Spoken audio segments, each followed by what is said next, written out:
So this question says John paid a total of $165 for a microscope by making a down payment of $37 plus P monthly payments of $16 each. Okay, so he's paying 37. In addition to that 37, he's going to pay 16 times P, however many months there are that he's paying this. And all of this should end up equaling 165. As long as there's no interest or fees there, then how much he puts down plus how much he pays per month should just equal the total cost for the microscope.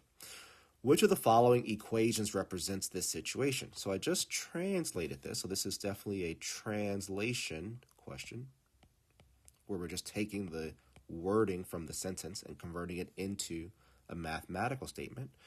Do we have a match for this down here? 37 plus 16p.